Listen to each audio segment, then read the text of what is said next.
Siachen glacier, जिसे ऐसे तो गुलाब की घाटी होना चाहिए, लेकिन इस जगह ने हमारी इंडियन आर्मी की जिंदगी कांटों से भरी बनाई हुई है। क्योंकि यहाँ पर -70 डिग्री सेल्सियस के टेम्परेचर में अगर किसी ने नहाने की जरूरत की तो वो बेहोश तक हो सकता है। इतना ही नहीं, सियाचिन में अगर खुद को सर्दी से बचाने के लिए किसी सैनिक ने अपने कैंप्स को ज्यादा गर्म किया तो ऊंचाई पे ऑक्सीजन की कमी के चलते उनका कैंप भस्म तक हो सकता है। लेकिन इनकी ये मुश्किलें यहीं खत्म नहीं होती, क्योंकि एक तरफ हम ऐसी जगहों पर अपने पैर तक नहीं उठा सकते, वहीं इन्हें कदम कदम पर अपने कंधों पर 30 से 35 किलो का वजन लेकर 20 से 28 दिन चलना पड़ता है ताकि ये ग्लेशियर की ऊंचाई पर पहुंच सके। और इन सभी कठिनाइयों के बाद जानते हो इन्हें खाने के लिए क्या मिलता है? जमा हुआ अंडा, प्याज, अदरक, जिन्हें ये काटते नहीं बल्कि तोड़ते हैं। वेल फ्रेंड्स, मैं हूं गौरव। आज आपको हमारे इंडियन आर्मी की ऐसी ही चैलेंजिंग जिंदगी का आईना दिखाने वाला हूं। In our today's video titled Indian army life in Siachen glacier.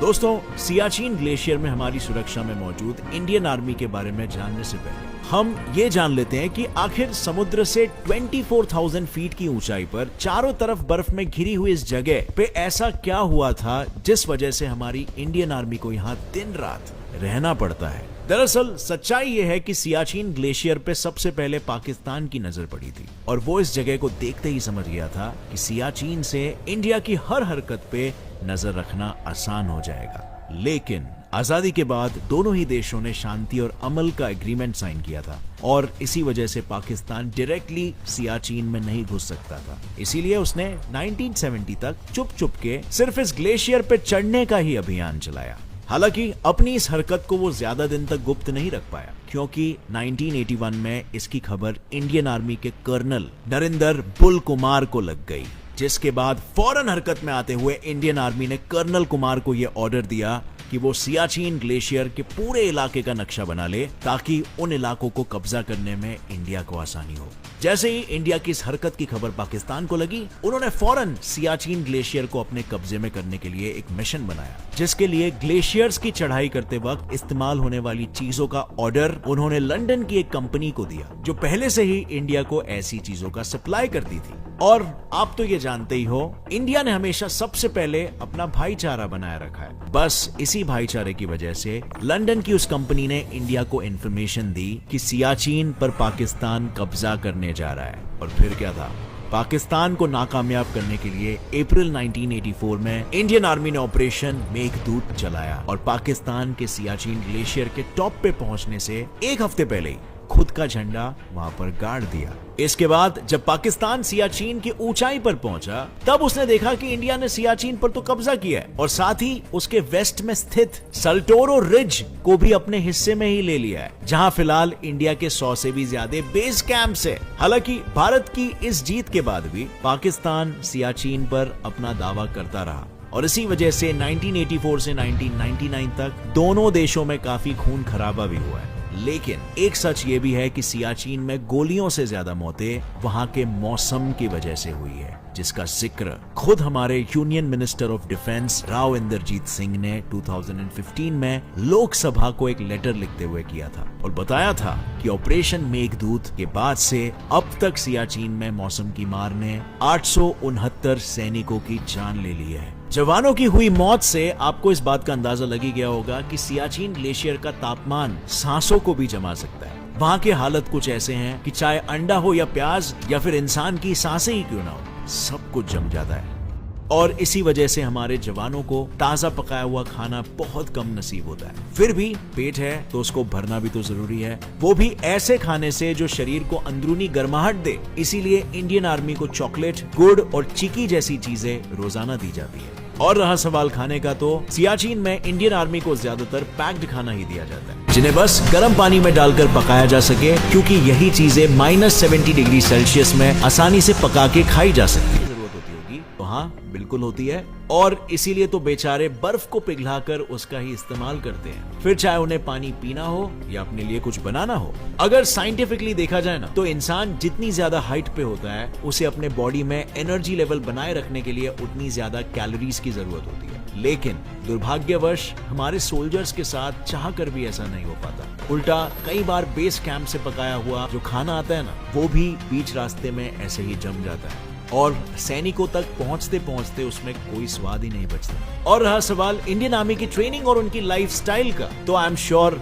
अब तक आप जान ही गए होंगे कि सियाचिन ग्लेशियर में रहना बच्चों का खेल बिल्कुल नहीं है। यहाँ काम करने के लिए शारीरिक तंदुरुस्ती और जज्बात दोनों का फिट रहना बेहद जरूरी है। इसीलिए तो यहाँ पोस्टिंग से पहले सभी जवानों की लगभग 5 हफ्तों तक स्पेशल ट्रेनिंग होती है, जिसमें शुरू के कुछ दिन उन्हें कश्मीर में सिर्फ ये सिखाया जाता है कि सियाचिन में उन्हें माउंटेन क्लाइंबर्स की तरह अपनी जिंदगी बितानी है। इसके बाद जब सैनिक ये लाइफ स्किल सीख लेते हैं, तब उन्हें सियाचिन बेस कैंप लाया जाता है, जहां उन्हें 21 दिन तक बाकायदा सेना की तरह रेस्क्यू से लेकर डिफेंस तक सभी चीजें सिखाई जाती है। और इसी दौरान उनके दिन की शुरुआत रोजाना 1 से 1.5 घंटे मिलने वाली फिजिकल ट्रेनिंग से होती है, जिसके बाद उन्हें सियाचिन बैटल स्कूल में ऊंचाई पर बने ग्लेशियर पर चढ़ना उतरना, बर्फीले तूफान का सामना करना जैसी लाइफ सेविंग चीजों की ट्रेनिंग दी जाती है। और जैसे ही उनकी ये सब ट्रेनिंग खत्म हो जाती है, उसके बाद हर सैनिक को एक टेस्ट पास करना होता है और जो भी जवान इस टेस्ट को पास करता है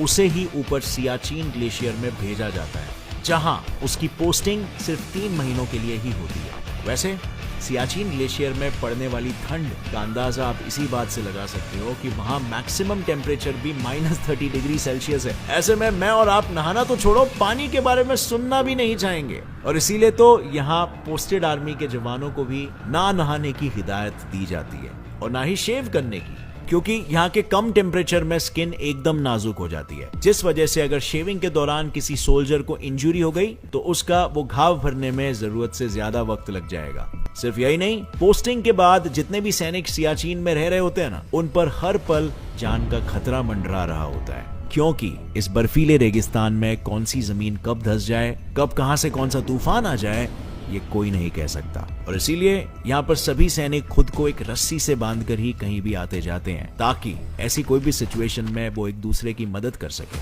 बट फ्रेंड्स, अभी आपको अंदाजा ये तो हो ही गया है कि क्या खतरनाक जगह, अलग लेवल खतरनाक। बट इनकी ये समस्याएं यहीं पर खत्म नहीं होती, क्योंकि सियाचिन बेस कैंप से ऊपर ग्लेशियर तक इंडियन आर्मी को महीने का राशन सिर्फ कुछ ही सेकंड्स में मिलता है। मतलब सियाचिन के मौसम और वहां चलने वाली 160 किलोमीटर प्रति घंटे की हवा में किसी भी हेलीकॉप्टर को उड़ा पाना मुश्किल है, और इसीलिए वहां पर खास हेलीकॉप्टर चीता को उड़ाया जाता है, जो महीने में एक ही बार सिर्फ 30 सेकंड के लिए ऊपर बनाए गए हेलीपैड पर रुककर राशन डिलीवर करता है, ताकि उनके किसी भी मूवमेंट की भनक दुश्मन को ना लगे। पर अब अगर आपको लग रहा है कि सियाचिन ग्लेशियर में रहने वाले सैनिकों की मुसीबतें सिर्फ यहीं तक है, तो मैं बता दूं ऐसा भी बिल्कुल नहीं है, क्योंकि सियाचिन में इंडियन आर्मी को दुश्मन के साथ साथ मौसम से भी दो हाथ करना पड़ता है, जिसमें कई बार सिचुएशन ऐसी खराब हो जाती है कि नींद में ही ऑक्सीजन की कमी से सैनिक की मौत हो जाती है। और इसीलिए यहाँ रहने वाले हर सैनिक को अपने कदम बहुत फूंक फूंक कर रखना पड़ता है,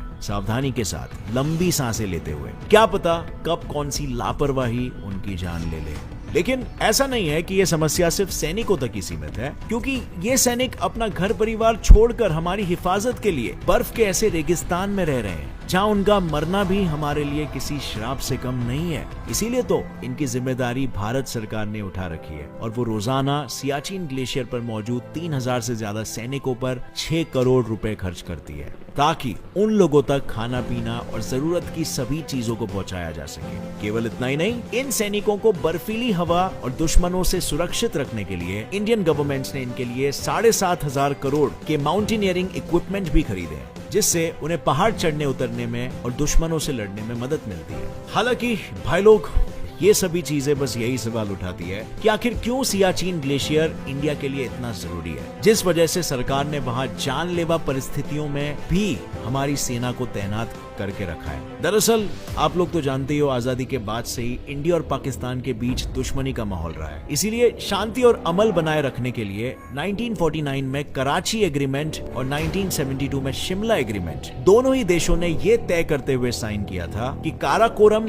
की पहाड़ियों के पास मौजूद सियाचिन ग्लेशियर में कोई भी देश घुसपैठ नहीं करेगा। लेकिन जैसे हमने पहले डिस्कस किया, क्योंकि भारत नहीं चाहता था कि काराकोरम की पहाड़ियों में LOC के खत्म होते ही एक तरफ NJ 9842 जो पाकिस्तान के बाल्टिस्तान का एंड पॉइंट है और दूसरी तरफ जो चाइना के अक्साई चीन का पॉइंट है वो किसी भी हालत में सियाचिन की वजह से एक हो जाए। और ऐसा इसीलिए क्योंकि अगर दोनों में से किसी भी देश ने सियाचिन पर कब्जा कर लिया तो उसके लिए हमारी हर हरकत पर नजर रखना तो आसान हो ही जाएगा। साथ ही ये दोनों देश अपने राजनीतिक रिश्तों की वजह से एक साथ इंडिया पर हमला भी कर सकते हैं और ऐसा होने पे इंडिया के लिए अपने दो दुश्मनों से एक साथ लड़ना थोड़ा मुश्किल हो जाएगा। इसी वजह से इंडियन आर्मी को सियाचिन में खराब हालातों में भी तैनात किया गया है ताकि वो दोनों ही देशों में जन्मी इस दूरी को ऐसे ही बनाए रखे। और साथ ही सियाचिन ठहरा दुनिया का सबसे बड़ा और ऊंचा बैटलफील्ड जहां से भारत के लिए अपने दोनों पड़ोसी देश की हरकतों पर नजर रखना भी आसान हो जाता है। इन्हीं सब वजहों से हमारी आर्मी को सियाचिन में रूह जमा देने वाली ठंड में भी रहना पड़ता है। किंतु